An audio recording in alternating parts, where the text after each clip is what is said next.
All right, here we go. Episode 6, I think, right?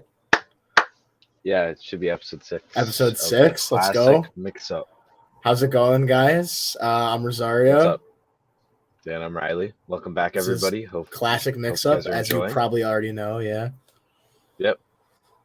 Where we So we talk about music. Yeah, we talk this about is music, our yeah. music podcast. If Hopefully you you're know that new, by now, but yeah. welcome. Don't know why you're starting with this one, but it's a place to start. It's a place to But yeah, start for sure.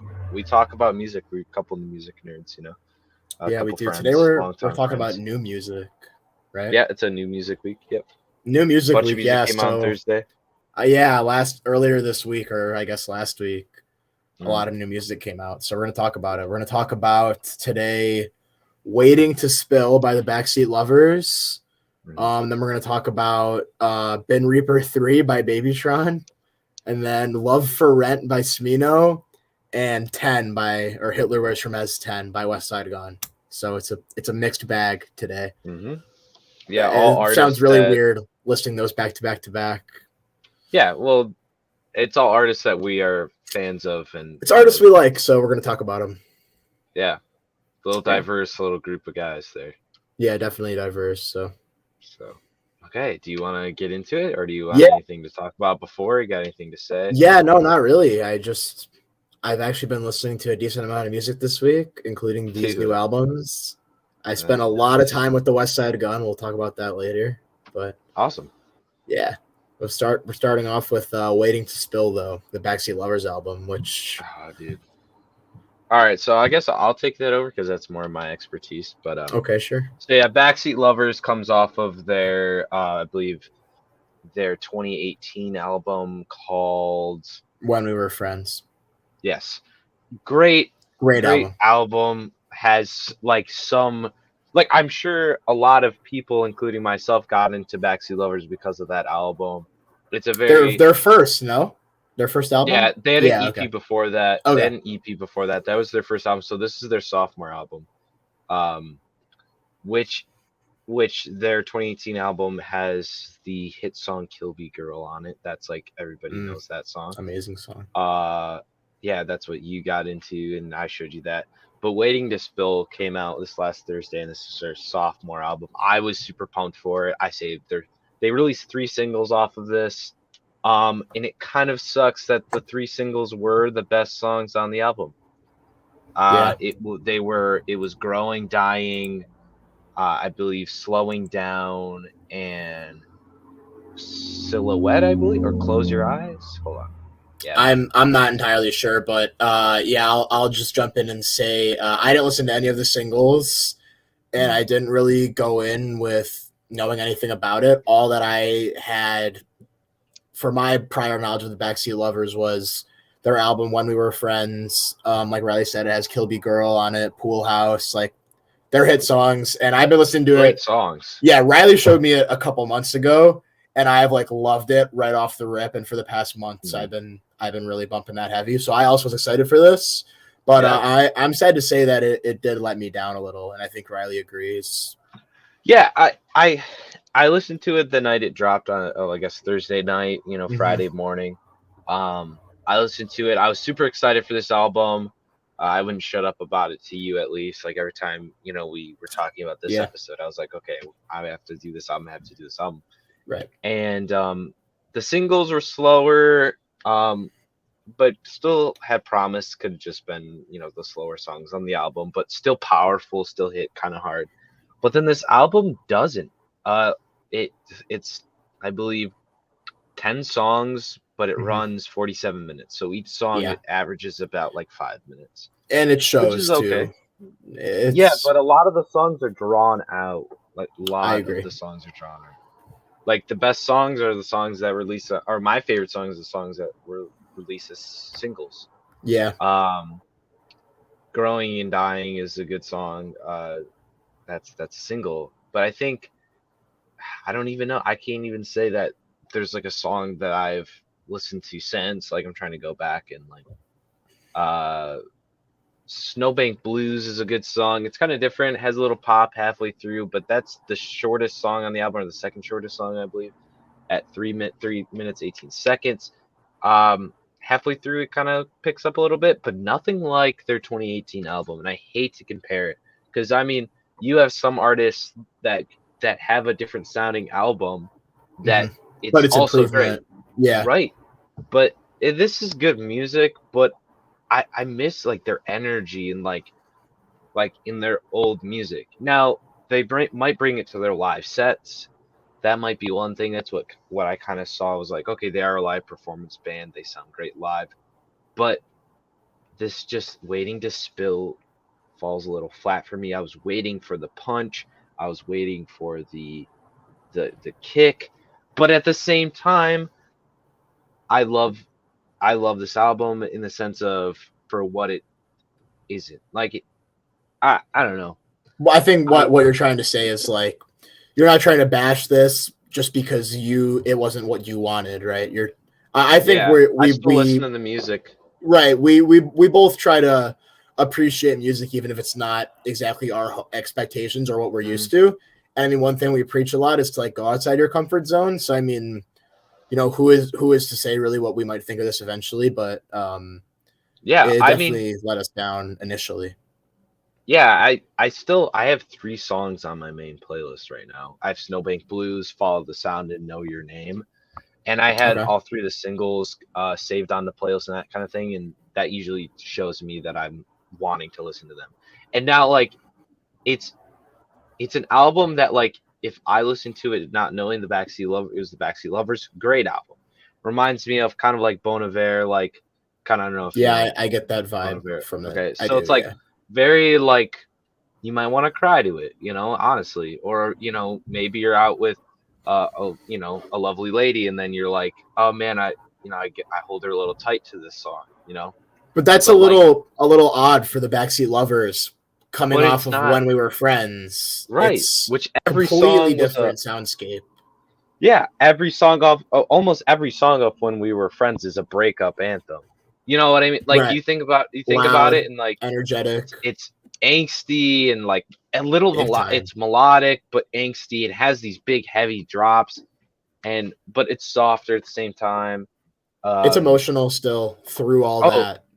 yeah, but I think that's the only thing that lets me down on Waiting to Spill though is that again it's just I know that this band has so much power Right. behind it that it can't It's get to, and it's knowing just what it could there's have no been, spots of I that. think. Yeah. Yeah, It's there's the no knowing spots of what it could that. have been.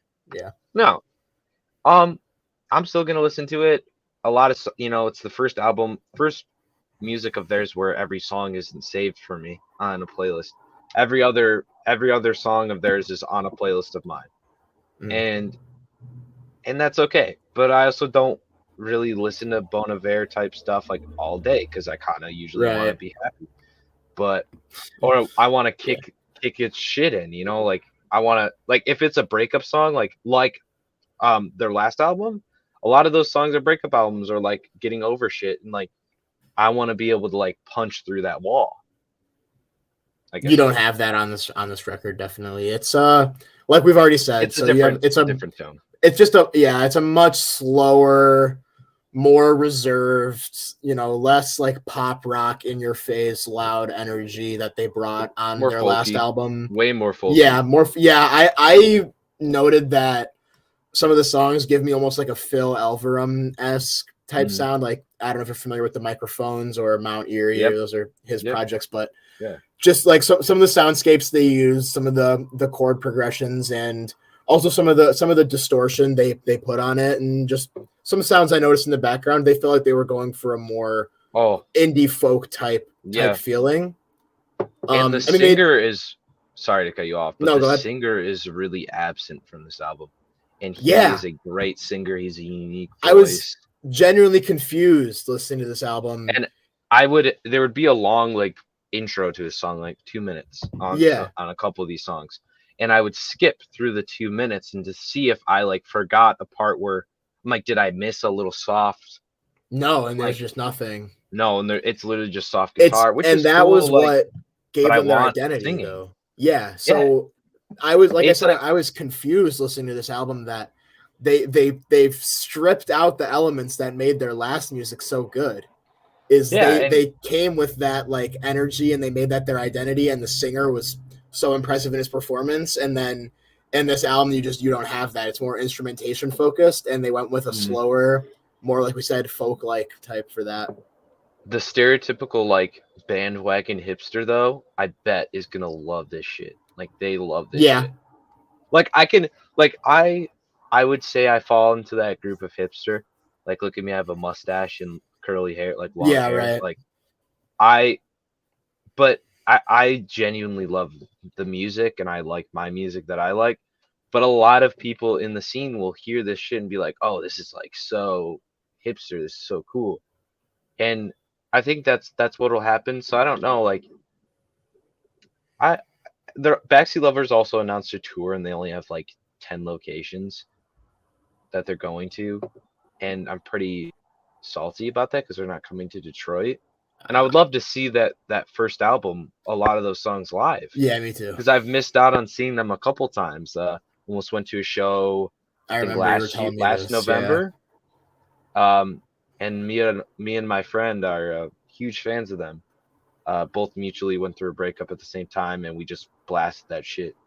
And they're not coming, and I'm like, damn, it sucks. So I'm indifferent to the Backseat Lovers. Kind of fall down a peg for me, honestly. But I'm gonna listen to their music still. Yeah, I want to give this one another chance. I mean, with all that said, You might grow on me. Yeah, with all that probably... said, I'm glad that they didn't do a car. I mean, it's been like 3 years since their last album, so I'm glad they didn't do a carbon copy of that album after 3 years. But also, this is not really the direction that I want to see them take. But it's a project that I'll need to sit with. Not even one song that is no like, even remotely similar or energetic. Like there's not one song that comes close to even "Watch Your Mouth," which is like a slow, like song. Like I slow think, like, song for When We Were Friends, but compared to but it also had a part where it's like the chorus where it's like slide your drink across the table and watch your mouth, where it like kicks up, where it's still acoustic, and I love that part. But it's a ging off topic, but I absolutely love that part. That song is awesome, and it's one of the slow songs. And Olivia on that album is great. That's a great slow song. There's not a moment on that album. I'm gonna link. There's not a bad song on that album. I'm gonna link "When We Were Friends" by the Backseat Lovers in the description of this episode, just to show the comparison. Yeah, if you get anything from this segment that we've done on Waiting to Spill, it's listed to the other album because it's really incredible. That album, they really made it hard for themselves to do another. Top. Yeah, it's the first album syndrome where you come out with an amazing first like debut record, and you're chasing the dragon of that first album, and a lot of artists fall into that. So, yeah, I think what's funny is that I kind of felt that way with Peach Pit. So Peach Pit had their first album come out, and their second album kind of sucked in my opinion. But then I love all of their music now. Now I went back and I was like, oh man, maybe I'm just a hater. Maybe I remember the drive home from Cedar Point. We listened to Peach Pit and Clairo all night. I think we listened to like every Peach Pit song and like half of the Clairo songs. Did you know that sorry, this is a sidetrack, everybody. No, we can sidetrack. Did you know that Will's friend Kyle was at my Halloween party, and Will brought up that I'm the Stone Cold Brother guy? No way. They say that shit. They say Stone Cold Brother. You started a trend, dude. No, I don't want. That's horrible, though. Like it's like. Well, you just put it out on the podcast now. All 8 of our viewers are gonna start calling you the Stone Cold Brother guy. Yeah, I don't know. Yeah. It's whatever. Yeah, well, I guess that's a good time to. That's a story for another day. Yeah, that's a good time to change the topic and let's move on. Yeah, and I'll just say one closing piece is that one thing about Classic Mix-Up, like this show in general, is that not everything, but like a lot of the things we do is based off one listen reviews or like first listen reviews. So obviously stuff like this where we do the new music stuff, and also our standard format, which if you don't know, our standard format is we give an album to each other to listen to and review and talk about on the podcast. So, and oftentimes that's our first time hearing that album. So take everything you hear, I guess, with a grain of salt, because I like to listen to things multiple times to form an opinion. So me too. I mean, I know we kind of just shit on that album for a while there, but like, I mean, I still said it's not. I like the music. It's just Yeah, not. I respect what they're doing. disappointing It's from just the not band. for me. Yeah. So Maybe opinions subject to eventually I might like change. it. Yeah. Mhm. So and other people probably love it. I'm just Right. It's nothing of like what I liked about their music. Yeah, so unlike the other 3 albums that we're about to talk about, I haven't really seen anyone talking about this album. I mean, obviously the Backseat Lovers are smaller than even Babytron, I'm assuming, or I mean, at least the community that I'm in, I see a lot of Babytron stuff. They're so. huge in the indie like granola scene. Okay, fair enough, but I'm not Huge. I'm not really in hipster that granola. fandom. No, I'm not really. that's my playground, buddy. Right, yeah. See, I've seen more discourse about Westside Gunn and Smino than Backseat And Lovers. I've only seen like one post about the Backseat Lovers album. Yeah, even on Twitter, Instagram, only one. That's what I mean, I guess. So I don't friend. know. I guess the consensus on this album. I would love to hear it though. So if you're a Backseat Lovers fan, drop your or just listen to it. You never heard of them? Listen to the 2 albums. They're not super long albums, but they're great. They're worth it if you got time. Yeah. So yeah, we can move on to Bin Reaper 3 on. if you want. Yeah, Bin Reaper 3 kind of follows the same theme as what we've been talking Baby about, I guess. Boy. I mean, listen, let's preface this by saying that I love Babytron. Unironically, I do. And this was a solid album. It's far from his best work, but I think the thing that really, if you don't know who Babytron is, he's a rapper. He's from Michigan. He is known for his outlandish beats and bars, silly lyrics, references that are deep and probably go over a lot of people's heads, and just being a really unique and like fun character, but while also still making really good music. So one thing that I know me and Riley are both very much attracted to in Babytron's music is the amount of references he makes to Michigan, Detroit, yeah, and also other things. Like, for example, in this album, he had a bar with like a Last Airbender bar, and he had a Holes bar. Like, those are things that I listen to Babytron for. But also, I think this album was lacking on that side of Babytron, and I think this is his first album where he's gone for a more commercial type of songwriting. He's gone for a more stereotypical sounding, more typical thing that you would hear in the industry right now, than really staying true to his roots and talking about Michigan, talking about these obscure references, silly, crazy bars, stuff like that.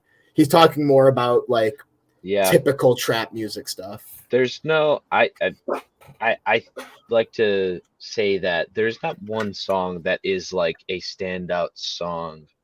Like I like you brought up, I think before the podcast, Airtron, which is a good one, and I like 1516 Curry. Yeah, those are both pretty good. They're nothing like standing out. Like his last 2 albums or last few albums had like Minute Bowl on Megatron, Jesus Shuttleworth on his first album, and Frankenstein on Bin Reaper 2. Those are like his last 3 big albums, and they all have standout songs. Right. And are like his bars are like, oh, this is great. Like I could listen to shit all day. Nothing on here really stood out to me right now. It's still new, but on my first, I listened to it twice just to make sure. On both listens, there was not a song that jumped out to me. There was not a song that so for example, one thing he really did really often on the first 2 Bin Reapers, especially Bin Reaper 2, he would have a song with a crazy beat that's like the most uncleared sample you've ever heard in your life. Yep. I don't think this album really. I mean, this album had some Michael Jackson samples in it that are very obviously not cleared, but I don't think this album had like a Sith Lord song where he had a Star Wars beat, or like an Office. He had a song where he rapped on the Office theme song. Like this album is just kind of devoid of the character that makes up Babytron's work. That's so synonymous with Babytron. The outlandish, uncleared samples, stuff like that. He did the Pop Smoke beep. Yeah, beat right. For Drake and Josh, he did the drill beat. Yeah. But I feel like it was really cool because I'm like, oh, that's cool. Tron on a drill beat. Drill beat, yeah. But he already he raps over Detroit drill beats. So it's kind of like, oh yeah, it's like eating a fucking like like a fucking grapefruit and then eating an orange. That shit, if you had your eyes closed, you might not know. You know what I mean? Or a Yeah, lemon and right. a You're lime. saying If you ate a lemon and a lime, that shit's both sour. Like, you know what I yeah, mean? Like, sure, it's New it's York goes back drill and it's to Pop Smoke, but he's already rapping on drill beats. so it's They're not just beats something right drill. new, and it goes back to No. saying like where I was saying earlier, where he had this brand set up, and he not that he's not on brand anymore, I guess, but I just don't think he is tapping into what he was tapping into on Megatron and Ben Reaper 2. I mean, Megatron was his really his breakout album. I If I'm think looking back Megatron's on his it, best work. Yeah, it is because Megatron really for everyone that doesn't know, Megatron is his last album that came out, I believe, this year as it well. was Right? still it was February it came out. Yeah, it was it was like that's a good listen to. It's very fun. His ad libs are so good on Megatron. It's very like you tell he just doesn't care. Like, but I think an issue with this album too is that he's making so much music that he's just going, making music. So every song is gonna be good music. Like his bars are fucking great on all these albums. There's so many good bars. I have a list of good bars on this album that I guess. But there's nothing that I'm like I could sit there and just giggle at, or like I was expecting, like when I saw the track list before I listened to I looked the titles because I'm like, okay, usually these like you can tell which songs. Usually you can tell, right? Like he had a song called Sith Lord where he rapped on a Star Wars beat, for example. Okay, I thought 1516 Curry was gonna be fucking awesome, but it was like it's kind of meh.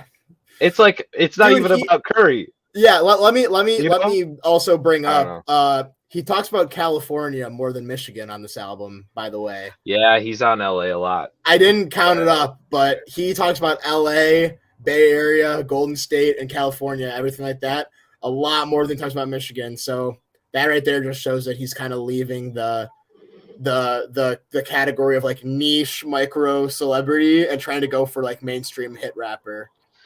Which I don't know if he can do it with this album. He might need another album. Or I don't know. Like he's already blown up more than before this is what, a year and a half ago at this point of us talking about Babytron. I've been listening to Babytron.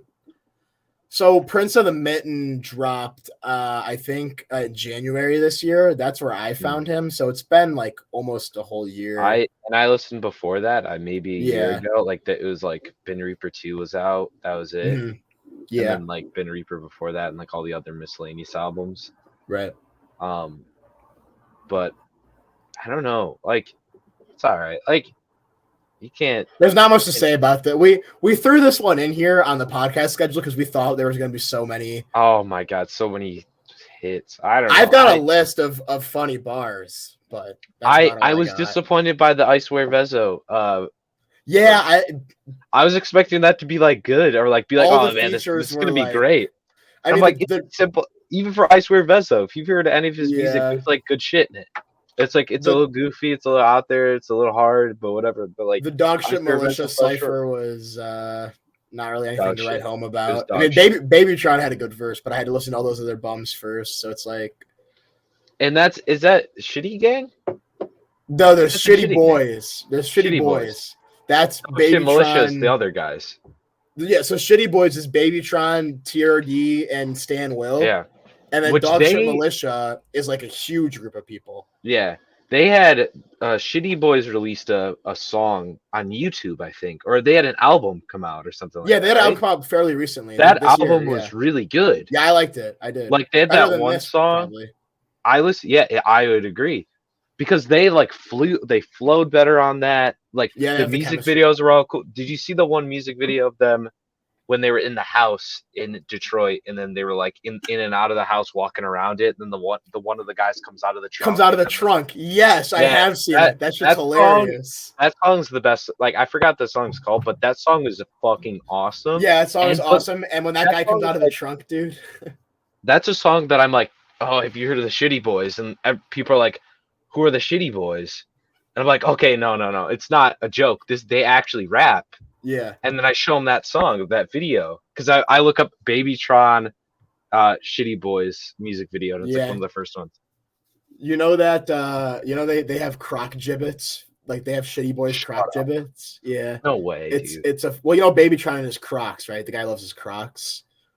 I didn't know he has that. a song called he has a song called Crocs and Walk.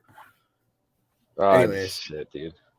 He big Croc guy, Babytron. Yeah. And they make little poop emoji, you know, the poop emoji, obviously. They make those, and it says like Shitty Boys on it or something, and it's a Croc gibbet. Wow. When I saw that, I don't know. I just thought it was funny. No, not a Croc guy. Yeah, I'm gonna talk about some bars here. I'm gonna read some bars and get your reaction to them. Okay. All right. Okay. I'm gonna start off with one of my favorites. You ain't a stacker, you got zero like Hector Zeroni. Okay. That's a reference to holes, if you don't know. Yeah. Yeah. Let's see here.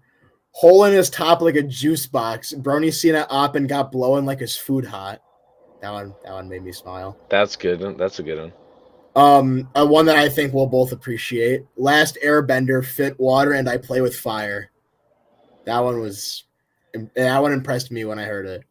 And then really the crown jewel here. It's a few bars. It's a reference that I hope you understand, but it might be a long shot. So on Eighth Wonder of the World, he says, he damn near a Hardy Boy, stand keep a ladder. We cannot compare, that's cubic zirconium. Destroy his whole clique, now he lonely like opium. And that's a play on Destroy Lonely of Playboy Cardi's Opium record label. And I heard that and I was like, genuinely I don't like impressed. Cardi. Okay, I know you don't like Cardi, but I thought you would know who Destroy Lonely is. But I guess that was a flop for Riley. But I'm sorry, I'm not. Dude, when I heard the Destroy Lonely bar, he said destroy his whole clique. Now he lonely like opium. When I heard that, I was like, we need more of this on this album. I'm not the type of things he was missing, but I'm not a vamp. He's not a vamp, but I promised I wouldn't make him listen to a whole lot of Red on the podcast. Hell no, fuck that. That shit dog shit. Yeah, well, I could definitely 1 out of 10. I could spend a podcast episode talking about that, but that's okay. 1 out of 10. Okay. Well, on that note, we can move on to an album that's not a 1 out of 10, I guess, unless you have more to say about Ben Reaper. I think we hit the points. We read the lyrics. We've done the bit.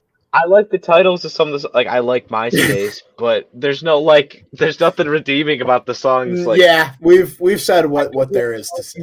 That's so funny because he says this about MySpace. It's like, why name it MySpace? I don't know. You know, I don't think anyone really love Tron, but dude, this guy. I don't think anyone really knows what goes on in the man's head. I mean, we'll see. No, he's doing too much. He's got the walkie in the. Oh, he said Hutch. He said Hutch. Yeah, he did. I caught that. He said Hutch. Oh, if we're gonna do the Michigan thing, he said Alan Troy with a 60 on a Neiman Marcus strip. Yeah, that's all I got. Which, okay, you're taking a like, come on, like. Oh, I lied. There's one more. Troy. You're in Troy. Like, yeah, this one's really shit. It's on 1516 Curry. He just said 734 fish tailing up on Whitaker, which is a street in Detroit. That's all I got. He also said something about, he said it was I think it was shit. It was Airtron, I think. Yeah. And he's like something like Stoudemire got me hutched up or something like that. Oh yeah, he dropped a lot of athlete names. I didn't clock. And then I was like, oh, Hutch. Didn't Hutch die? Who's Hutch? Rest in peace, Hutch. Hutch died, yeah. He did, yeah. That was his jeweler or whatever. Yeah, that's a lot of rappers from Detroit and rich people from Detroit's jeweler. He does the buffs, you know, the glasses. Yeah. Yeah. Yep, the white buffs. Yes, dude, sir. There's a meme that it was like, it's like people from Detroit, and it's like the white buffs, the Nike Tech, the Dodgers. Yeah. And I'm like, this dude looks like one of my roommates. Like, like that was like straight up one of my roommates.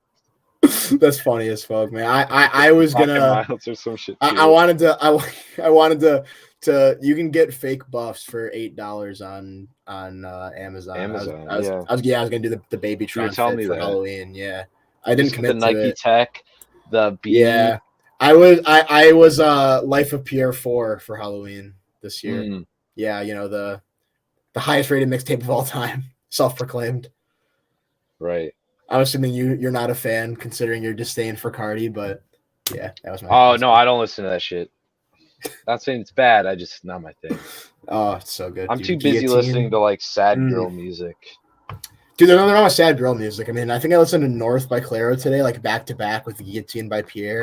It's because I showed you the video of her in that dress. Dude, let's not go there on the live on the podcast. Okay, let's reel it back in here. Let's get back to their next album. Love for Rent. Love for Rent by. Do you want to take it over for? I can say my piece. First off, I low key forgot that I'm seeing this album live in March. We both are. Hell yeah! JID and Smino are co-headlining a tour, which is awesome. I've not really tapped into Smino that much. This is my first album from him. Mm-hmm. I know a lot of JID fans, and like, you know, I'm a big fan of like JID, Saba, Kenny Mason, Denzel Curry. A lot of people who are fans of those artists are huge fans of Smino, so someone that I want to check out more. Yeah. But so this is my first Smino project. I thought it was all right. I think there were some songs that I really didn't like at all. But there were a lot of songs that I thought, like, this is a vibe. Like, I can, get down to this. I will say, I forgot to listen to this album until today. I thought you. I'm like, dude, you just like a raw dog in it without. No, I've heard it. I've heard it all. I forgot to listen to it. I mean, I knew I had to listen to it. I just waited until today, I guess. But so I'm only going off one listen. But I like when Smino raps. Like, I like the songs "Mode in a Minute" and "Curtains."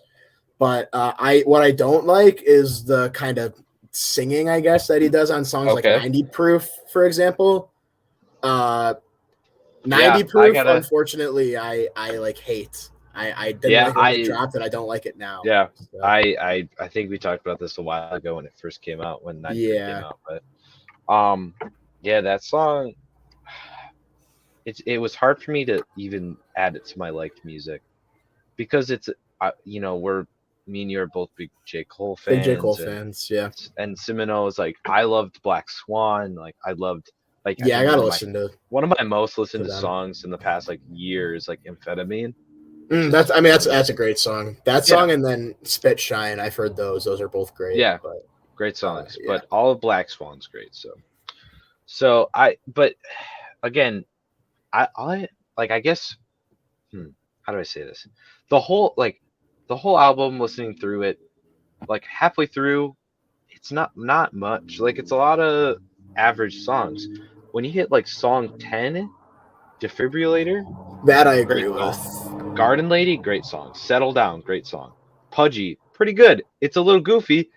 It is a little goofy. I like the Uzi verse. I usually don't like Uzi. Little Uzi Vert is on Pudgy, and I usually don't like it, but it's pretty good. He did good. Made me kind of smile. Curtains is great, slow. I like Curtains a lot. Yeah. So I think I had 5 songs in a row. I was typing a paper for one of my classes, and I was listening to them in the library, and I was like, oh, okay, shit, what's this song? Let's start typing. Then the next song came on, and then I'm like, oh shit, I gotta save this song. And I think what's of note is that those songs kind of sit around like the 3-minute mark. The Defibrillator, Garden Lady, and Settle Down. Whether that was intentional to keep them short, but it's kind of like the time around them is like, I think, like, pretty good. Yeah.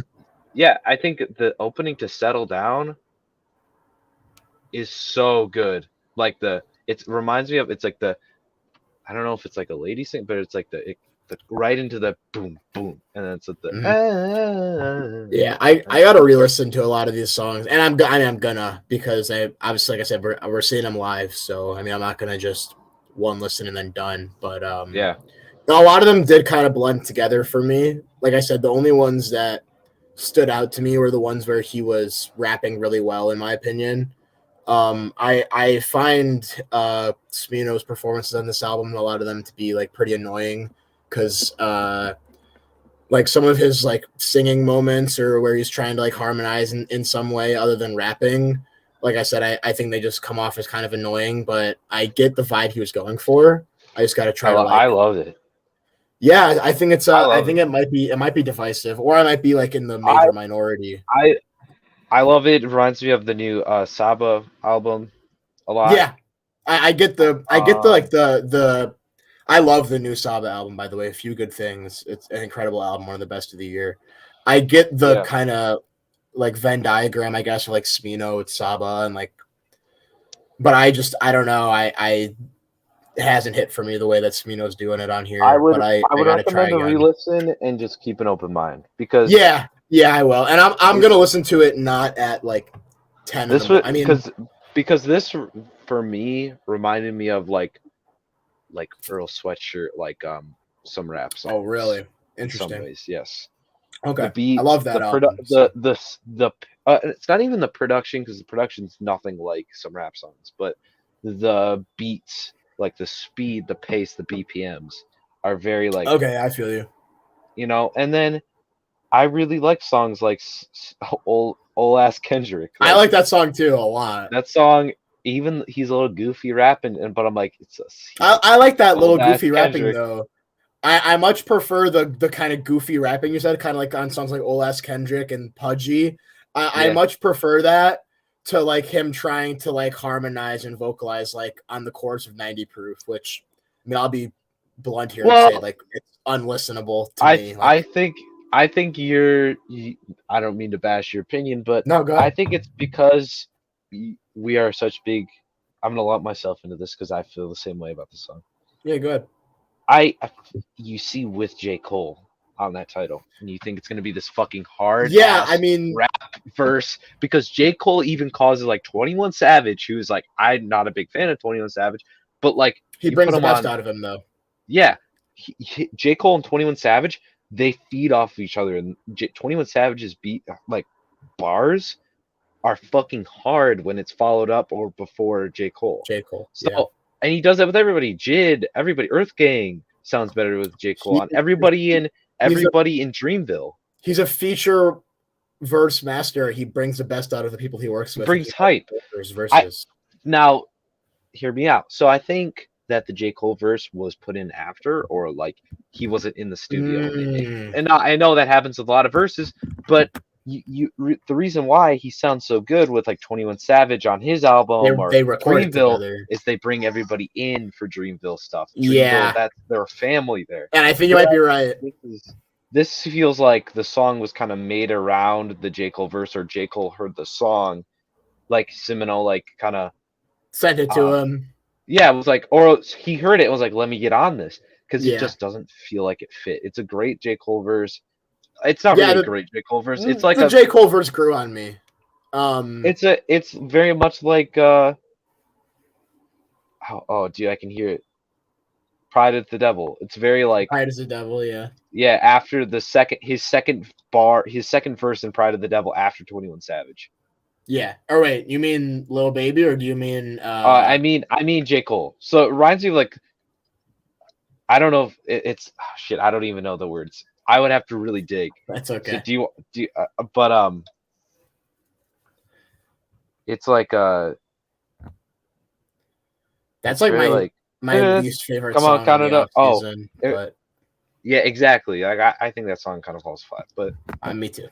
But anyways, it's a very mid J. Cole verse, but it's still a good J. Cole. Like J. Cole. Yeah, so I said wrote in my notes that J. Cole's part on 90 Proof grew on me, but Smino is still just so fucking annoying that I can't bear to listen to it ever again. So that's my thoughts on 90 Proof. Dude, that's harsh. Yeah, I'm reading it back and I'm like, wow, I didn't eat breakfast this morning. So I mean, you know. A little angry there, bud. I think I was when I was listening to this for some reason. So give the album another chance. It's not bad. I'm not saying it's bad either. I'm just saying this is my first Smino project. I'm going back in with an open mind. And the contrast to me is that I was sitting there literally in the library like this, like. Yeah, no, I'm gonna just chill. I listen to it while I was like getting ready in the morning. I'm gonna like chill. Oh yeah, by the way, everybody, if you watch our podcast on YouTube, you can see what me just dancing around. Oh, true. Riley just demonstrated how he was listening to Love for Rent. If you're listening on Spotify, you have no idea what it looked like. So. No, but on YouTube, we have our faces. Subscribe to the YouTube channel. See our pretty faces. Classic Mix-Up Pod. Classic Mix-Up. I think, on YouTube, it's just called Classic Mix-Up. Yeah, do it. But, yeah. Sorry, I don't have more to say about No, Left 4 Dead. I really I said a lot, but it's a he signed under Motown. Did you know that? No, I did not know Yeah, that. it's a this is a Motown Records That's cool. produced album.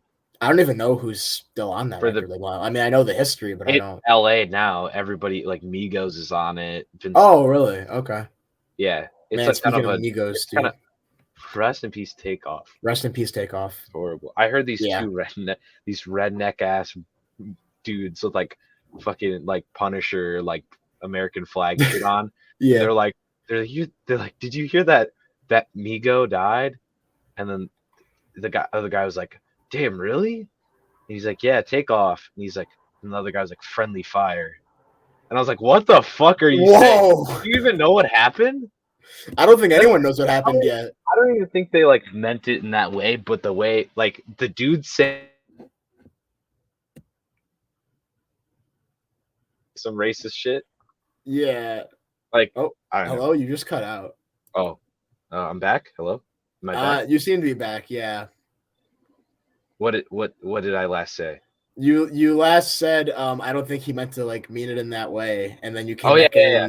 I don't think these stereotypically like kind of proud boy looking guys. Yeah, right. Because then they proceeded to go on. Oh man, that's sad. Remember that one song with the crock pot. Right. And I'm like, oh dude, that's what I was thinking when I heard that Takeoff. Yeah, died. I mean, rest in peace, Takeoff. He wasn't on Bad and Bougie, but he was on a bunch of other really good songs. Right, but that was his best verse. What was his best verse? He was on Bad and Bougie, dude. No, he wasn't. I know, but he's like, what do you mean I'm not on Bad and Bougie? Oh, his best moment was, do it look like I got left on Bad and Bougie? Yeah. Man, what? Yeah, too young, but that's neither here nor there. I guess we have more music to talk about. Yeah, we're not here to talk about that stuff. Yeah, right. All right, I guess set the transition. I guess we're on. Yeah, Okay, let's transition, dude. That's kind of a sad. Let's get into the best album to end on. of the week. Let's get into the best album of the week. The best album maybe of the year. No, dude. No, Jid dropped. You can't. I mean, yeah, he did. He did. But man, this Westside Gunn album is good. We love Westside Gunn. So just God. Right off the bat, I'm going to refer to this album as Hitler Wears Hermes 10 because that's what it is. I think on streaming services, he listed the title as just 10 because of what's going on with Kanye and anti-Semitism right now. Which makes sense. Yeah, which makes sense. I mean, if you don't know, if it's not abundantly clear, Hitler Wears Hermes is just a play on The Devil Wears Prada, by the way. So in a way, Westside Gunn is calling Hitler the devil. Which is really clever. But yeah, I think in a way Westside Gunn's calling Hitler the devil, but I also think it could be misconstrued. So this album's called 10 if you're looking for it on streaming services, but it's the 10th installment of the legendary Hitler Wears Hermes mixtape series by Westside Gunn. So yeah, with that out of the way, wow, what a great record. Dude. I mean, I talk about it first? Or because I have less to say than you. Probably. Well, yeah, that's probably true. Off. I mean, yeah, I could get I'm just gonna, I guess, give a blank. We're both. I love the intro statements. Yeah, I love the intro. I love that he's like that they. Yeah, they had. I don't know if it was his daughter or. No, it's Double A Rashid. I don't know how you say it, but he does the intros and outros for a lot of Westside Gunn stuff. Oh, okay. No, there wasn't his kid on it or something like that. Yeah, Westside Pootie's on it. She's on a lot of his stuff too. But she was on one of these songs. She's on track 6. Oh, I loved that Westside Pootie was on this shit. Me too, dude. She makes me laugh every time. She was holding her own. I think that there's one thing with this album that I think I told you about this because when this shit dropped at midnight, I think we were both listening to it at the same time, and I think synced up almost exactly because I'd say you like, oh, dude, this song's good, and you're like, no, it's not. Like, what? It was like.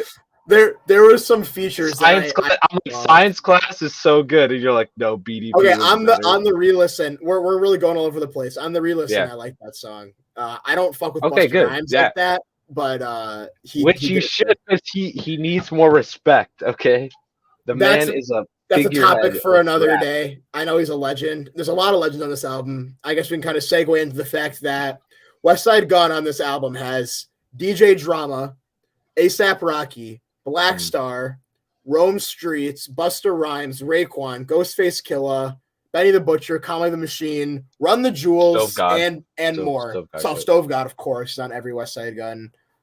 The feature list on this album is like utterly insane. I mean, he has the hip hop legends and the rising stars that he's kind of bringing up, and he combines those two worlds together. No Boldy though. No Boldy, yeah, which is I thought was interesting. I thought he was going to be on Red Death for sure. I thought he should have been on Red Death at least before Jay Worthy, but I mean, shout out Jay Worthy, he's solid. In the scheme of things, Boldy is dropping 2 albums this year and has dropped 1. So right, I mean he's pretty busy, and also let me add that Boldy's last few albums have not been released under the Griselda record label. So I don't know exactly what his contract is in terms of the technical side of things. But he still does feature on Griselda. I mean he's a frequent collaborator for sure. But I think Red Death is the Griselda Records cipher, and I don't know if it reminds me of. Sorry to cut you off, but no, go ahead. Red Death was awesome. It's a 10-minute song, and it reminds me of the Pro era cipher off of Survival. Third Eye Shit. 1999. Yeah, Third Eye Shit. Same vibes. Same. You could just hear like as if everybody was in a room together, passing around. Yeah, and they all wanted to bring their best too. Yeah. No one wanted to get shown up. Benny opening the song. He set the bar high. You just hear the Butcher. Here comes the Butcher, and then it's like, it's Benny, and then I'm like, damn, dude. And the Stove was awesome. Rome Streets. Dude. Stove God Cooks is a legend, by the way. I get it really good. Yeah, I'm really like I think like Rome Streets and Stove God Cooks are just like because they're the lesser personalities of Griselda. Like they're not like they're kind of the second tier. Because you have Benny. Benny's kind of really out there in the public a lot. Like he talks to like all the popular rappers, and like Westside Gunn is Westside Gunn. He's like kind of the mastermind, the curator. Yeah, exactly. He's the conductor. He's almost like the charismatic one of the group. Like he's everywhere. Yeah. And then you got Boldy, who's maybe not even like really wanting to associate with Griselda anymore. But Boldy is maybe because Boldy's from Detroit and me and you listen to Boldy. Yeah, I mean, I think Boldy's fairly popular, but I mean, like Conway's also on another level from Boldy. Yeah, Conway. I don't know, but I think like Stove God Cooks and Rome Streets are like rappers that I've come to know as like. If you want consistent good rap, underground rap, that's hard as shit, and you can get a good produced beat, and guys that put everything into their raps that are every bar is good and they have good features and all this shit, like then you can listen to Rome Streets and Stove God Cooks. And this album solidifies that. They're on like what 4 or 5 of the songs. Yeah, I think Stove God Cooks is on like at least half the songs, and Rome Streets is on a couple. Yeah, so like. They're just great. Their bars are like almost like I don't even acknowledge them as being there because I'm like, they're so good. Yeah, but I'm like, I don't even need to be like, who is this? I'm like, oh no, that's Stove. Recognizable voice on both of them for sure. Yeah, on the topic of those two, Rome Streets raps every verse like it's his last day on earth. He leaves with nothing. Conviction, dude. I mean, he leaves nothing on no stone unturned. And Stove God Cooks is like the greatest hit maker in the modern era of rap, or the hook maker, I should say. The most catchy and infectious choruses. Like, I don't know how an underground rapper who raps about cooking dope and whipping on the stove every verse makes hooks that good, but he sure as hell does. So that's his talent. No, it's awesome. And I think it's amazing that Westside Gunn is giving these two guys a platform. I mean, and those two guys and many more other artists. I mean, Westside Gunn called himself in an Instagram post and probably a tweet or something. He called himself the greatest curator of all time. And he said, I'm your favorite rappers. Yeah, it might be true. He said, I'm your favorite rapper's favorite curator. And I think obviously this project shows that. This album, dude, he got Black Star back together. I know. Like, this album is almost like... I was like literally...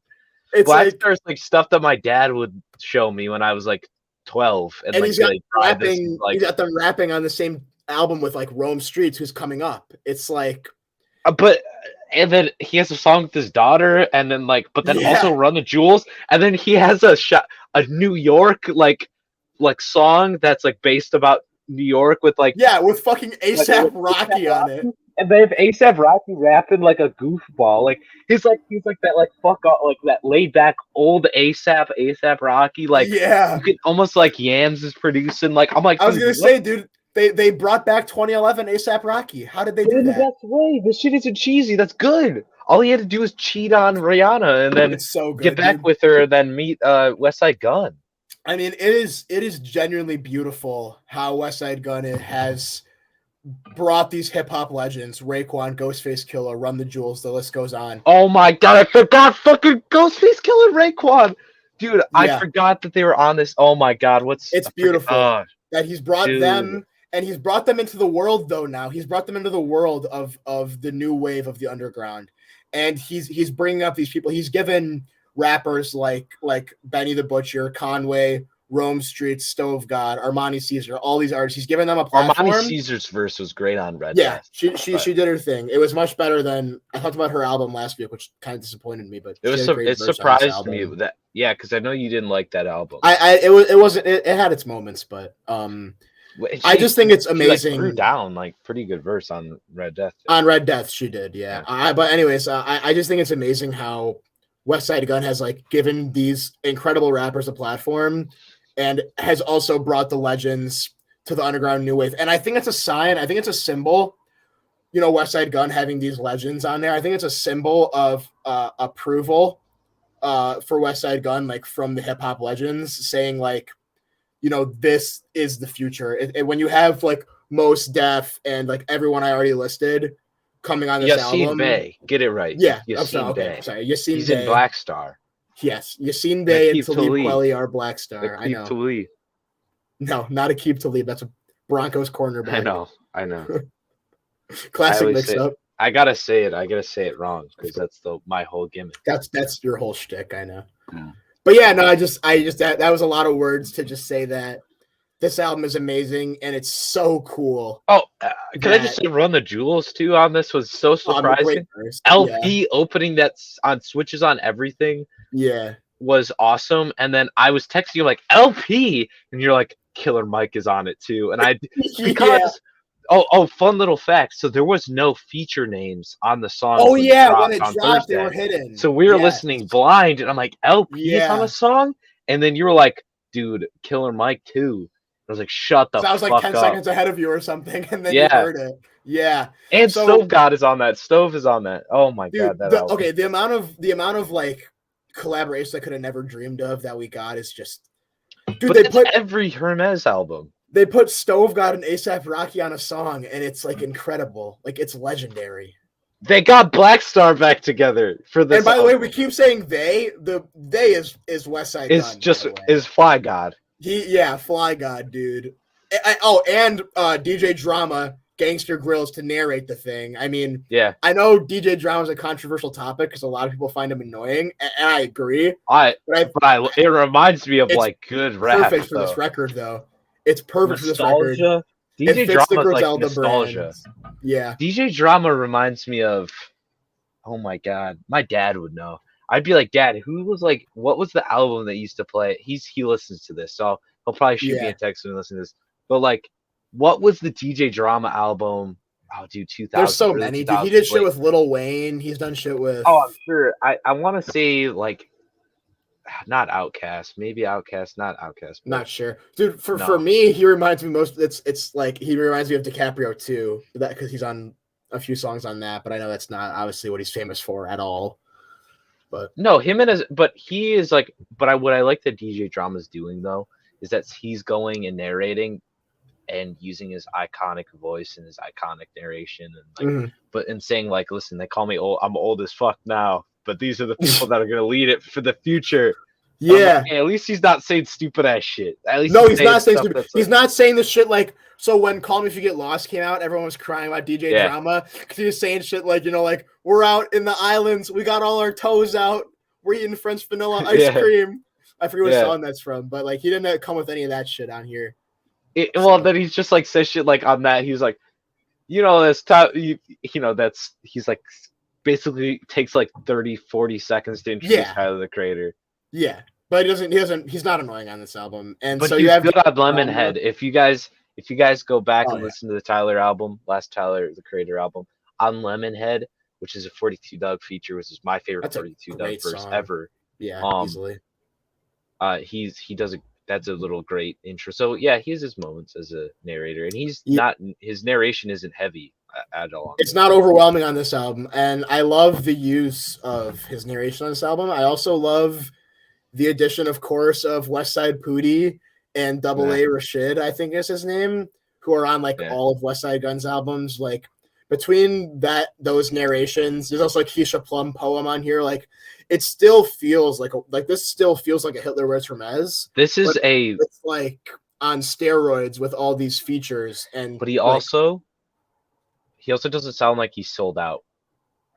Oh, not at all. At all. That's what I'm getting at. Is this still feels like Hitler Wears Hermes? This is still Westside Gunn, but this is going to be this is the album where he proves. Yeah, this is the album where he proves like that he is coming for something greater. That not that he's already. I mean, I already consider him one of the greatest for what he's done.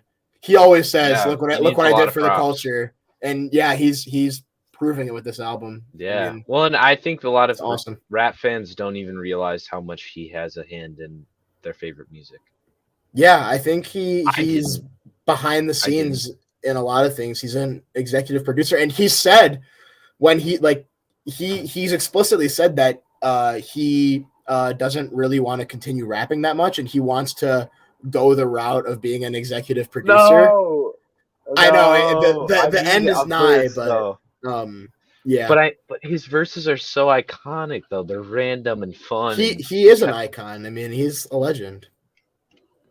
I don't know. Yeah. I love me some Westside Gunn. This is the shit though that I'll put it on in the car with my girlfriend, and she does not want to hear it.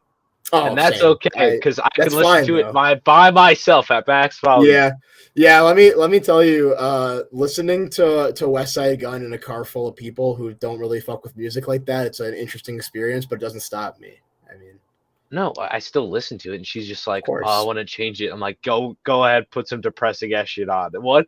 Oh, I think it was last week. She was like, "Oh, I don't want to." It was Boldy or something. I was playing like the newest Boldy single. Yeah, I put it on. Song is sick. Yeah.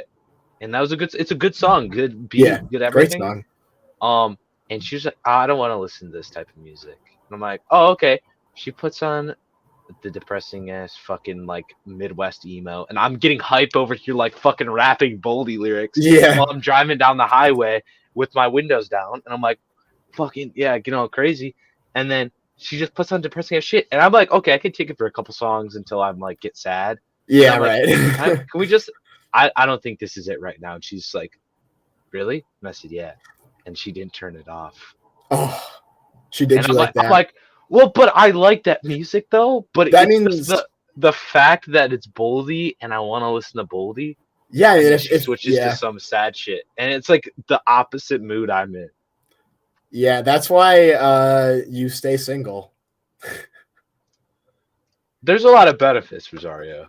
Maybe, but when you're single and you own the car, I mean, you can listen to whatever you want, and I will be listening to Hitler Wears Hermes 10 in my car. But okay, I did listen to this album in my car, and I listened to it in my my grandma's nice car, and her nice car speakers were maxed out and fucking sounded great, dude. So the bass on this album hits you like a fucking rock.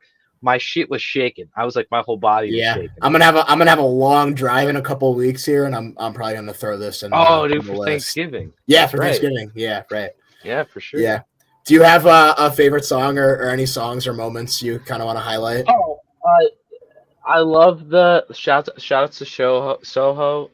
When ASAP Rocky came on. When ASAP Rocky comes in, I was like, is this Stove or is this like Rome? Is this Rome Streets being funny? Like, why do they sound? Yeah, Because like and then you realize. if you hear it, if like the song was played far away, I'd be like, oh, it's Rome Streets.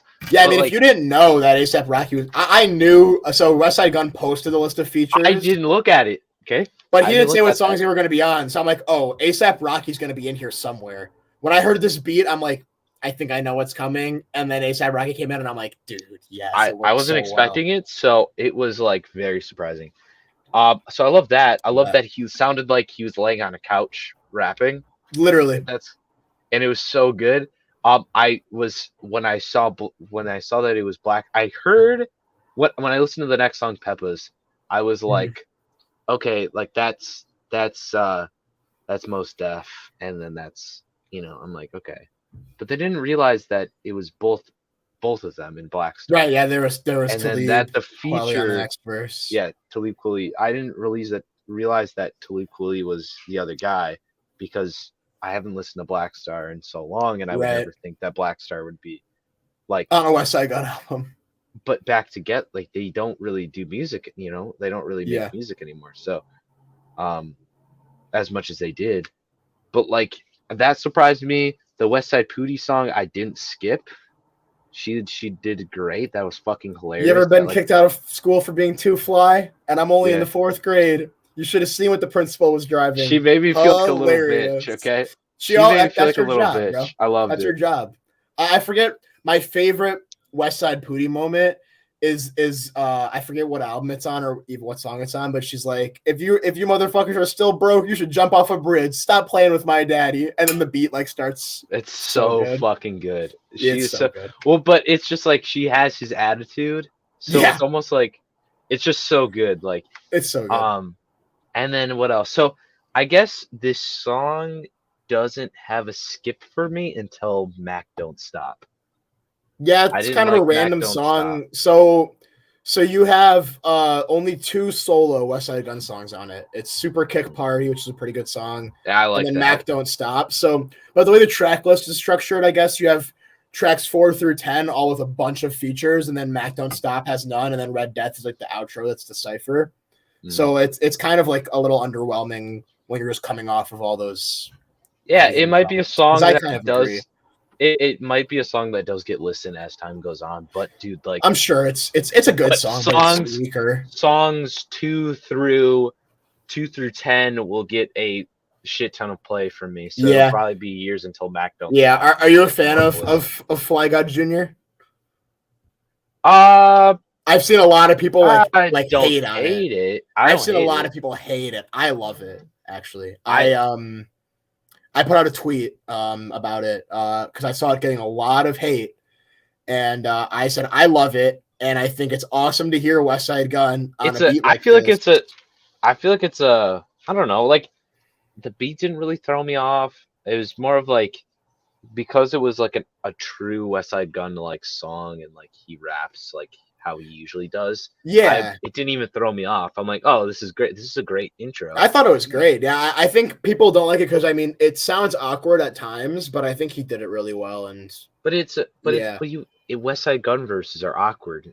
Yeah, it's kind of his thing, and I love the Doughboy verse on it also. Yeah, I don't really. I didn't even bat an eye at this. I thought I was surprised like by how much I liked it. Actually, it really grew on me. But yeah. Super Kick Party is awesome because I love the reference.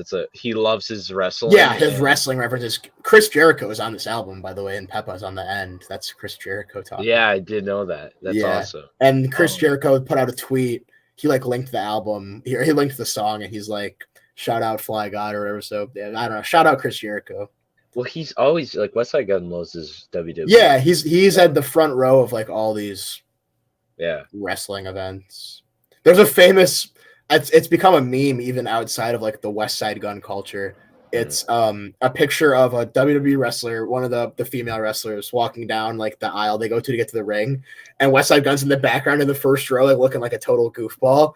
And he posted the picture, and it's like me and like whatever her name was, and people like use it as like a reaction meme now. It's pretty funny, but that's awesome. I think this album shifted the culture. It's incredible. It's great. I think this is gonna be this is not going to be a lot of people's album of the year, but it'll be looked back at. I think it'll be as, up there on people's lists. Like, I think it'll be like, but this year's is such a good year for music. It's a stacked year. I mean, what I'm gonna struggle to make an album of the year list. Well, because like you think about it, you have like Kendrick dropped this year, Jid dropped this year, this dropped. We already talked about the Saba album today, which was amazing. Goldie dropped. Saba we talked dropped, about Rome Streets on episode Smino 3, dropped, which personally I loved. Kiss the Ring. Dropped. Benny the Butcher had a great album earlier in the year.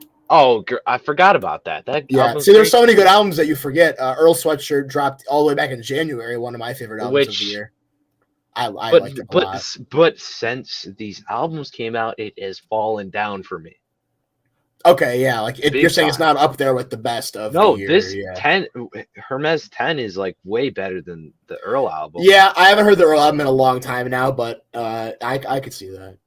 And then I don't know, dude. Like, there's just that's why I think albums. I think yeah. Oh yeah. By the way, everybody, we're both gonna be home from school at the end of the year, and we're gonna do a in-person episode in live. I didn't even realize. Let's go. Yeah, we're gonna do a live extended episode where we bring on guests and do our breakdowns and kind of do like it's an end of the year celebration. Yep. New Year's kind of thing. Yeah, we've had a plan for a little while, but I didn't realize that we were gonna be able to talk in person. Yeah.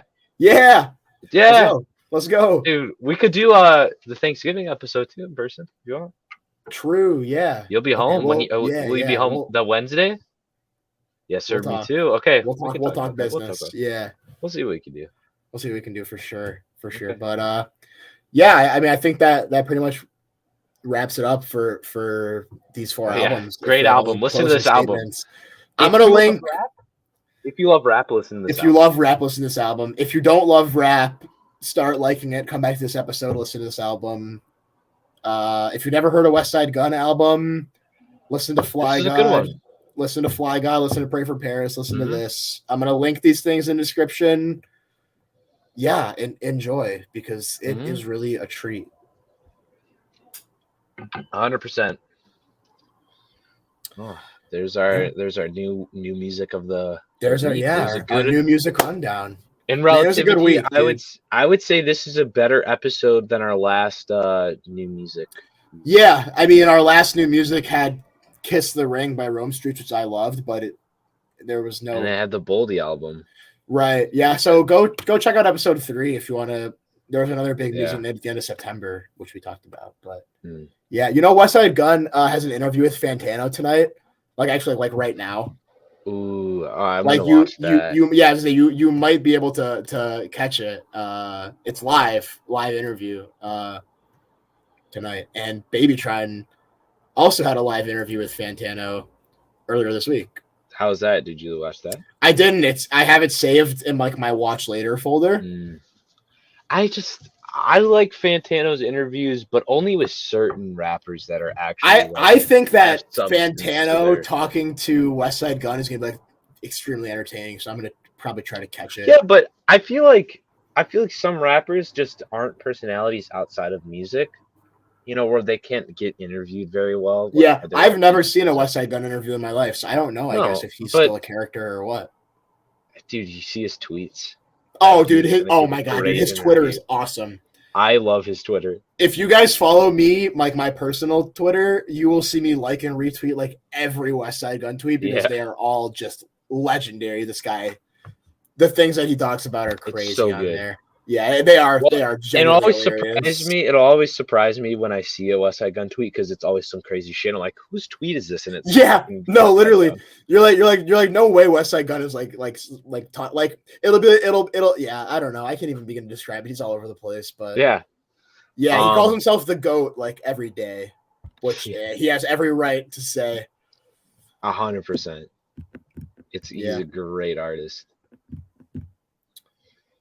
Oh, damn, dude. I guess you want to... at that time, I guess, where we just kind of ramble.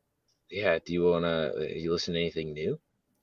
Other than the 4 things that we just talked about, not that I can remember, but I listened to JID's whole discography this week, which was pretty fun. I mean, I do that every so often. By whole discography, I mean like whole, like including the mixtapes. So yeah, I mean that was fun. That's always fun. I highly recommend if you. Well, first off, we've never talked about JID extensively on here, so if you don't know JID, know him. And if you do know JID and you haven't heard his mixtapes, Para 2 and DiCaprio, shout out those. I listened to them both while I was playing Call of Duty the other day. So MW2 dropped. I'm not buying that shit. I'm not buying that shit either. I stole it off Joey. So yeah. Little game share action, yeah. I'm not playing that shit. I'm gonna play. Yeah, I've been playing games more than I'm not much of a gamer anymore. Yeah, you're always tweeting about Overwatch and shit. Like, get off of that dog shit, bro. Like, I was gonna say I'm not much of a gamer anymore, but Overwatch 2 just came out. I've been playing that like pretty heavily in my limited free time. It's fun. I know a lot of my friends are playing the game. I just I got so into the first one, and I remember. Felt like me too. I can't put that much time into a game because I don't have time for it either. Yeah. I do so many other things. I have homework. I don't even have enough time to get a job that will give me more than 20 hours a week. So it's like in my free time. Yeah, I barely have time to like watch YouTube during the week. Yeah, so I totally feel you there. Like I said, in my limited free time, I've been playing a little Overwatch. I've literally only done like you have to win 7 games to get like ranked. So I did that. I placed bronze 2, and I'm like, all right, fuck this. I don't have time to get better than. I don't have time to be better than bronze 2. So that grind is horrible because you get shitty people or you get really good people for no reason. Yeah, and the matchmaking is also broken. I mean, I could go off on a whole tangent about how Overwatch 2 is broken. Blizzard's kind of a shit company too. Yeah, fuck Blizzard. Also, they hire fucking creepers and shit, and I hate, I will not support Blizzard on anything. That's fair. I mean, I haven't given them a dime. I mean, Overwatch 2 is free, so I mean, I guess I'm playing the game as supporting them, but I'm not paying any money to them. So. No, and but the company is disappointing. It used to be a company of my childhood with like World of Warcraft. And fucking what's the card game? Hearthstone? Isn't that Blizzard? I played the shit out of Hearthstone. Me too. Yeah. But just the company is just like they're blaming women and what the fuck, dude? You're like basically like the fucking neckbeard company, and you're making not a good situation. Like no one's gonna buy your shitty World of Warcraft update. I'm sorry, like no one, even World of Warcraft players. No one cares. I'm sorry, you guys don't care about your games. They let go of so many people like recently the past year. Like right before all that scandal stuff happened, the head director of Overwatch, Jeff, left, and everyone was like, oh my god, why? And then I think people kind of realized why, because Blizzard's a shit company that no one wants to work for anymore. Yeah, it's full of people that I don't even want to talk. It's a whole different issue, but yeah. Other than that, I listened to Pusha T's 20. We were talking about 2022 albums. Pusha T, It's Almost Dry, pretty underrated. Yeah, I listened to that. That was pretty good. Yeah, I listened to it. Listen to it again though. Yeah, I listened to it not for the first time. I listened to it like just a random re-listen. I felt like listening to it earlier this week when I was in the library, and I was like, God damn, this is good. I underrated this. And I listened to that. I've been listening to my normal stuff. I listened to Pierre Bourne a lot this week. I listened to Neutral Milk Hotel a lot this week. Yeah, Life of Pure 4 is fire, but I know. We didn't even talk about the Melodic Blue Deluxe. Oh shit, you're right. We were supposed to do that. Okay. Did you listen to it? Yeah, I did. It was. I can just quickly say. I got the main 3 songs that I like: "Bank Account" with Lucy Vert, "Naked Freestyle" and "The Life of Pain." The other songs are shit.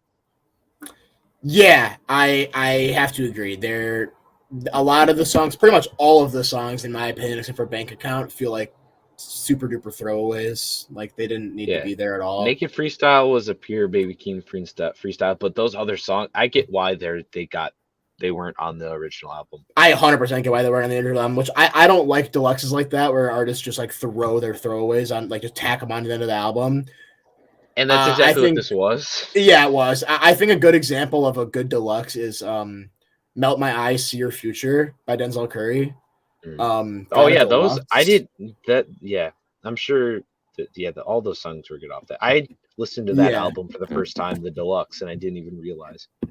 Yeah. Well, so what he did is he remixed a few of the original songs of the album. He remixed them with like, instead of having like a normal instrumental, they had like a jazz, like the instrumental was like played with live instruments, which makes it sound totally different, almost like a new song, completely different vibe. So doing something like that was super cool. And also he dropped new songs on it, but they weren't like throwaways. So that is an example of a good deluxe. Other than that, deluxe albums are not my favorite thing, but yeah, Bank Account is really, really good. So yeah.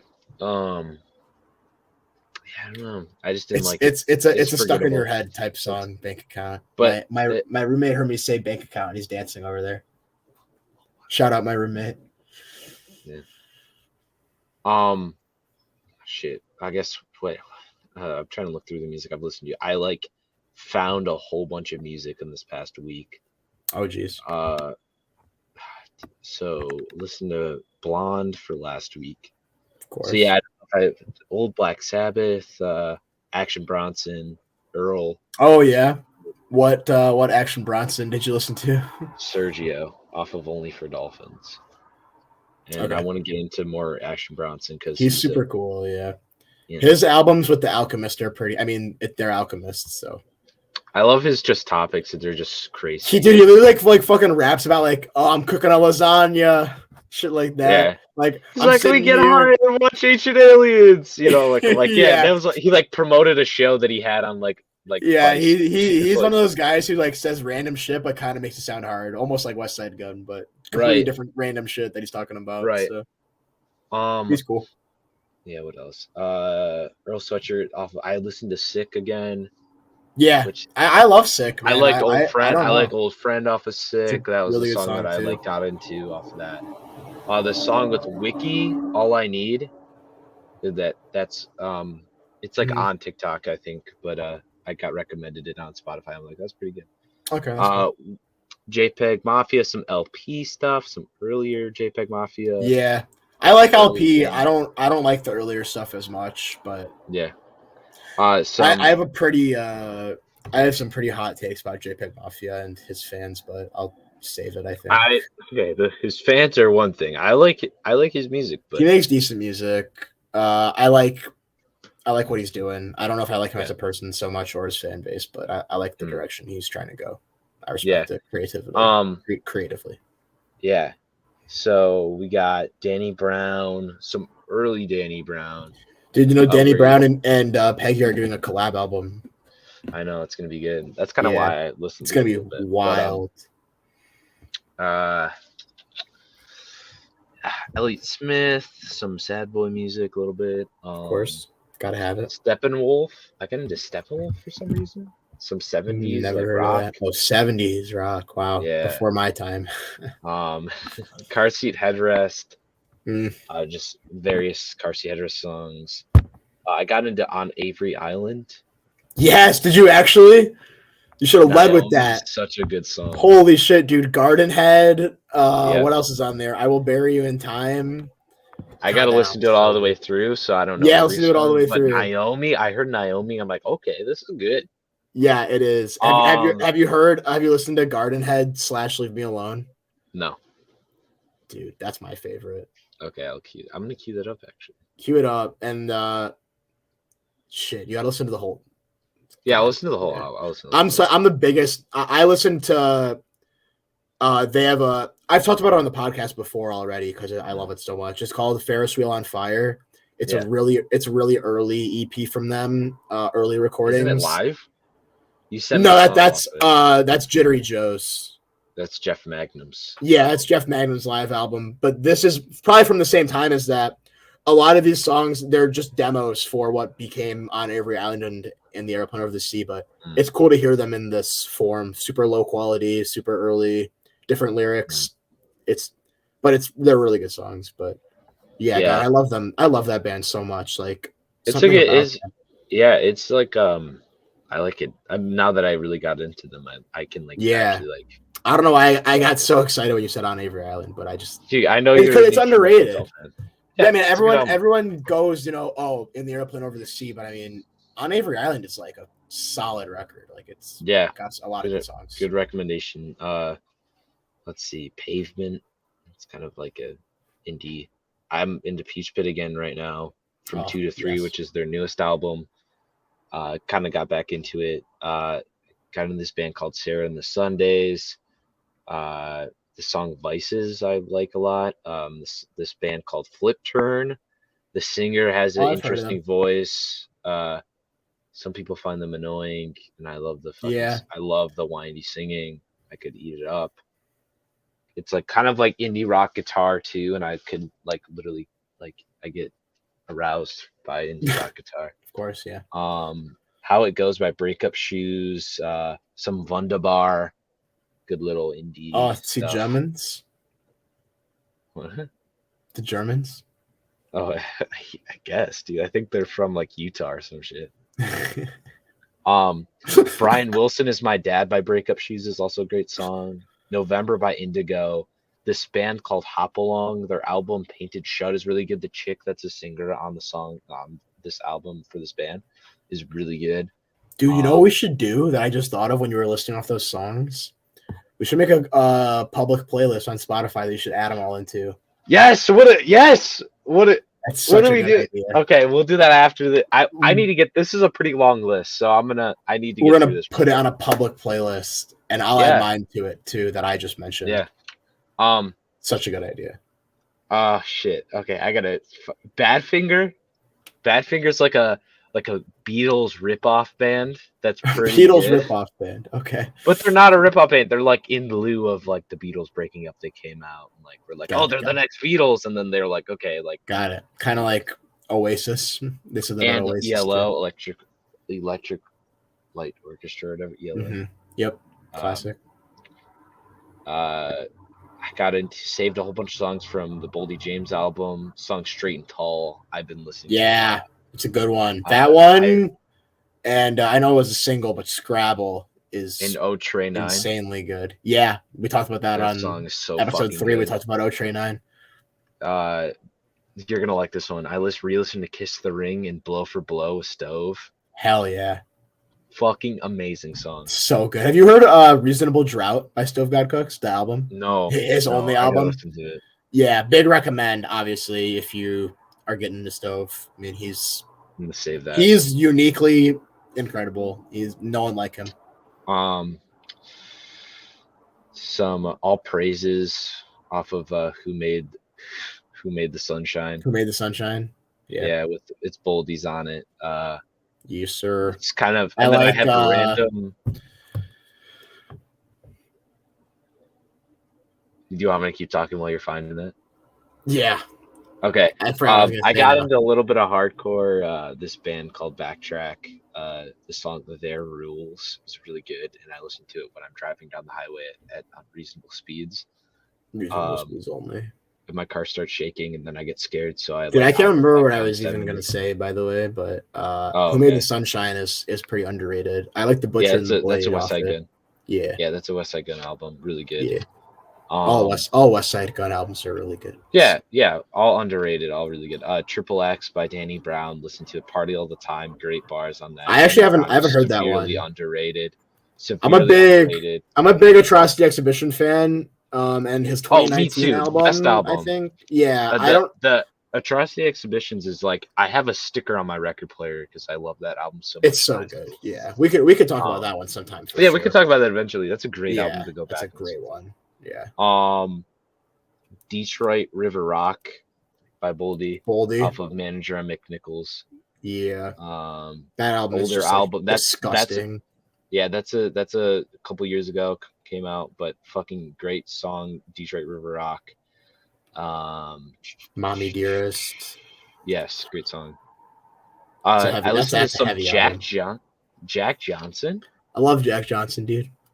Dude, Jack Johnson also reminds me of driving down the highway in the middle of the night. Dude, that's what you're listening to. Yeah. We were on like 11 in Van Dyke. We weren't in Ohio. We were out of Ohio. We were like coming off 696 on 11 in Van Dyke, and we were sitting there. And it was like we were so tired. It was like dead silent. We were just like vibing to some Jack Johnson in the middle of the night. It was with fun. the windows down. With the windows down, yeah. We were yelling in the middle of fucking like Warren. Borderline Warren. Like yeah. That was fun. For those who live in the area, like I'm assuming a lot of our Jeep yelling like Jack Johnson songs at like 3 a.m. Like in Warren is like, I was gonna say the most. It's like right in that area. A lot of our viewers probably are from the Southeast Michigan area, I have to assume. Yeah, so you guys should know where we were when we were listening to Jack Johnson with the windows down. Oh, dude, we're singing every fucking word at the top of our lungs. I love that guy, man. He's a legend. Oh, he's beautiful, man. Love that guy. He loves his wife so fucking much. He loves her so much. Man. I want to love my wife as much as Jack Johnson loves his wife. I respect it, dude. I respect it. I want to find that love. That's why I have high standards. Yeah. Because of that man. Sunsets for Somebody Else, which is I think is a double release, so it's a single, but it has another song in Brazilian or Portuguese, I guess. Yeah. You're totally gonna have to put these on a playlist. No way I'm gonna keep track of all these. Okay, and then I got into Sonder's Son by that album by Brent Faiyaz. It's his first album. Great album. I know you're a huge Brent fan, right? I love me some early Brent. New Brent, his newest album, really disappointing. That's a hot take for me, but a lot of people. I think I heard a few people saying that. I didn't listen to. I didn't even bother. I saw so many people saying there's 2 good songs off of the new Brent album, but then he released like 5 singles off of it, so it's like you already listen to the whole album. LA off of Sonder's Son, I've been listening to a lot. The album Time and Space by Turnstile, every song off that's so fucking good. It's a 2018 album. Too. I slowly but surely get to I've got now listened to every Turnstile song with Time and Space, but every that shit that if I have to drive back to school from home, which is like an hour and a half drive. Yeah, I'm fucking I need to listen to Turnstile because I'm gonna flip my car. When I drive home from school, I get to listen to someone's entire discography, probably 2 people's entire discography. So. Nice. Who's that? Who's that? Yeah. That's Dylan. Oh, no. Who's the 2 people's discographies? Whoever I choose. Yeah, okay.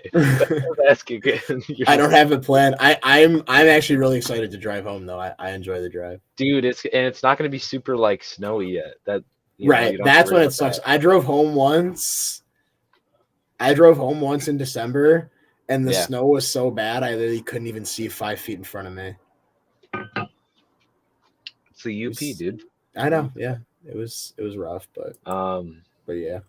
Yeah. Okay, so I'm gonna keep it moving. I still got a lot of music, but oh my gosh, you still have a lot after all that. I listen to a lot of music. I know, man. Lot of music. I don't have time for all that. You listen to music. I've added since we've started the podcast. I've added almost 500 songs in the past. That's crazy. Month and a half. Yeah. And okay. Where was I? Oh, "Carry the Zero" by Built to Spill. Great song. Oh yeah. Snail Mail. Snail Mail. We can talk snail mail. We can also talk Built to Spill. Yeah. Of course I like snail mail. Do you know me? And you like Built to Spill? I don't. That's what I was going to talk about. I tried. I don't. Oh, I just like the song "Carry the Zero." That's it. Oh, okay. I got snail mail. I don't know anything else. Snail mail is kind of like Discount, Phoebe Bridgers, Clairo. Yeah. It's more like Clairo. I'm not a big Phoebe Bridgers guy. I don't really. Yeah, I mean, of course, I've listened to Snail Mail. If you know me, you know I have. That album was called Lush. What, the red one? Band. Yeah, the red album. Live. I saw. Snail Mail live. Yeah, cool. That's why I like. Whatever the red album by Snail Mail is, Lush. It's called Lush. It's pretty good. Yeah. Right up my alley. Dude, me back up it when I was 16, seeing Snail Mail. I was like, she's so hot. Like when I was 16. Now I'm she kind of looks like Discount Clairo too, like physically. Mm-hmm. Yeah. Kind of. Surprised you're not that into them. I'm into it, but it's just like, why would I listen to that when I don't know? It's all right. Yeah. Okay. Right. I mean, I got to move it along. I still got music. So I got Fuzzy, the band Fuzzy off their self-titled album called Flashlight. It's a good song. Another hop along song called Sister Cities is really good as well. It's gonna be a big ass playlist. Oh, that's. Well, I'm trying to look because some stuff I don't save. I just add to my playlist. Huge Peach Pit, right? Like Peach Pit is huge on my playlist. Yeah. Psychic in LA. What Peach Pit songs are you listening to? Psychic to refresh. Is probably one of my favorite Peach Pit songs. Great song. Pepsi I on like the House. Give Up Baby Go. That's it. Yeah, I've only heard their first album. I like quite a few songs off it though. Yeah. Well, great. That's the best album, but I've listened to that album countless times. Right. Let's see what else. When We Were Friends, I listened to Maple Syrup. That song is a lot. Probably because of the newest album, I added it. Let's see, No Rain by Blind Melon. I think I brought that up. Yeah, I think we talked about it last week. Yeah, it's a good song, classic. Also Vicky off of From 2 to 3 by Peach Pit. Yeah, I should start. I'm gonna start keeping track of all the songs I like this week, like you did, so we can make that playlist. Okay, yeah, for sure. All my playlists are public on Spotify, so. Nice. I don't use Spotify, but cringy ass playlist. I don't really use playlists that much, which is why I don't think I have as much as you, I guess, because I just listen to like full albums. So yeah, my newest playlist is 16 days old and it has 73 songs on it. Yeah, so, it's a high rate. I'm like, oh, this song's so good. This song's so good. It feels like I made this playlist like 3 months ago, and it's like 2 weeks old. Yeah, well, I mean, you listen to it so much, it probably gets old fast. But yeah, I made this playlist called Christmas music, and I was just going through finding the most obscure Christmas music. Like I have like a Grateful Dead, Run Rudolph, Run. Do you have You'll Shoot Your Eye Out by Fall Out Boy? It's a random ass one. I have Pearl Jam's Pete Townsend. Oh, I want to hear Boldy rap on some Sleigh Bells. I bet he could do it. I don't know. I have some weird ass shit on this playlist though. I'm like, oh, this would be great to throw on and just hear people's reactions. Like, what the fuck is this? Some like techno, like that's Christmas always music. Fun. Yeah. Yeah. It's not serious Christmas music plays. It's just the weirdest Christmas music you could find. Oh, dude. It's a lot. I just listen to a lot of music. That's cool. I wish I listened to more. I mean, I don't listen to music while I'm doing homework, which is probably why I don't listen to that much. Because I don't either. I have to have quiet. Yeah, me too. So I'm saying that takes up a lot of my time out of the day. So I literally just go through music like nothing. I'm like, oh, I like this song. I like this song. Me too. I just don't keep track of it like that, So I should start. Yeah. It's just it's Spotify is just I guess easier to do that because I just save the songs and it shows up in my liked music. Yeah. Right. I don't do liked songs. I have Apple Music, so I don't do that. Plug for Spotify. Yeah, I do everything in Spotify links just because that's easy and I think a lot of people use it. So but yeah. Anyways, I have one question for you. Do you have an album in mind for me to listen to next week? Oh shit! I did, but do you have one for me? Yeah, I do. It's kind of random, but it's one that I really like. It's called "What's the Story, Morning Glory" by Oasis. Oh, I love that album. Oh, really? Okay, I didn't know. Yeah, do you want? I can still listen to it. I mean, I don't have a backup. Do it. So yeah. So I don't have a backup. What's the story, look. Morning Glory? It's the one with it just hit its anniversary. I think it did not too long ago. I think it's like 25 years or something. Yep, 25 years. Yeah. Or no, that was their other album. I think after What's the Story, Morning Glory. Oh, okay. Yeah. Yeah, this says I love that Don't album. Look Back in Anger on it. Yeah, it has all their most popular songs. I think is a better song. Yeah, I love and Champagne Supernova. Yeah, I love Wonderwall. Oh yeah. I'll listen to this. Yeah. Dude. I didn't know you already heard it. I mean, I figured I should have known, but I just want to talk about it because I like it. So hold on, look at this shit. I was rocking an Oasis sticker on my high school water bottle. I Wow. brought this bad boy back because I needed a smaller water Maybe bottle. that's why. Maybe that's why I internally wanted to talk about it with you, because we've Okay, never yeah. talked about Oasis, but I love I them love too. Oasis. Yeah, I me love too. Oasis. That shit was. I remember I had a friend in high school, and her dad like saw that I had an Oasis sticker. He's like, "I love all your stickers except for this one." I was like, Except for that all one. right, No, a lot of people hate them, and a lot of people hate they Wonderwall. I do. guess we can talk about that. I'll open chord. Oh, I think it's all just like open chords. It's because people are like, "You can't make music with open chords." Okay. Oh shit, dude, give me a second. You can talk about something else as I. I talk about something else. Okay. Follow Classic Mix Up everywhere. Click the link in my Twitter bio or at Classic Mix Up Pod Twitter bio. We have a link tree. The link tree will show you our Spotify. It'll show you our Apple Podcast. It'll show you our Amazon Music. It'll show you our YouTube. It'll show you our Twitter. It'll show you everything. So go on there, click the links, click the follows and the subscribes and the likes and all that. Yeah, follow me at Meetsy Mike's Diary on Twitter. It's MICI Mike's Diary. Riley is at Doonierg91. DOOWNEERG 91. Follow us. Respect on that name.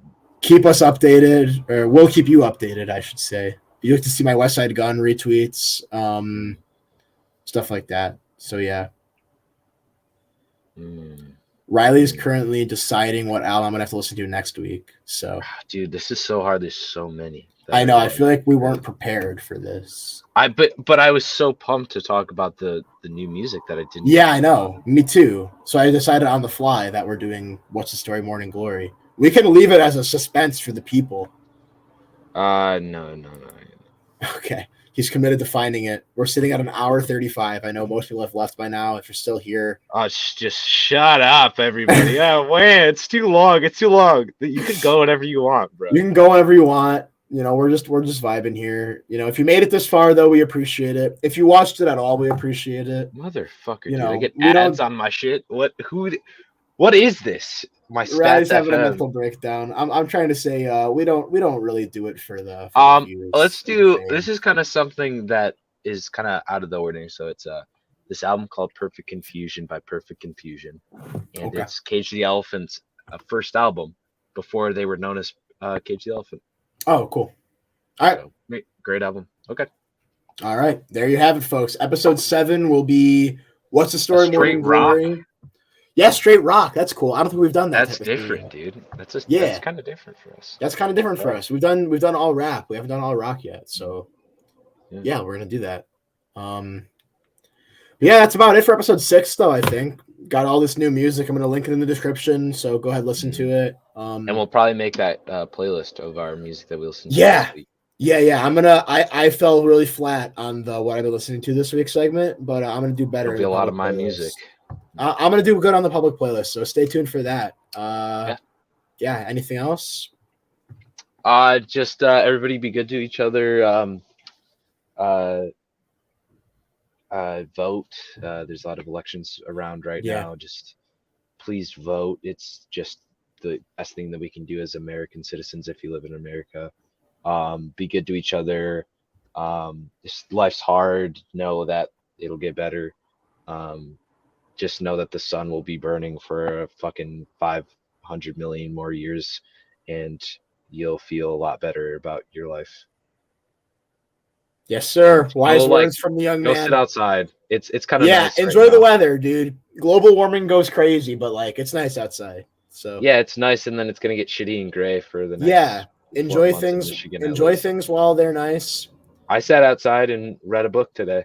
That's cute. So go do that. Read a book. Expand your knowledge, whether it be music or history or whatever you like. Just read a book. Find peace in the ways that you can. I know it's easier said than done, but everybody just try to stay happy out there. Yeah. Wise words from the young man. With that, I'll leave you guys, and we'll see you next week. Yeah, see you guys. Thanks.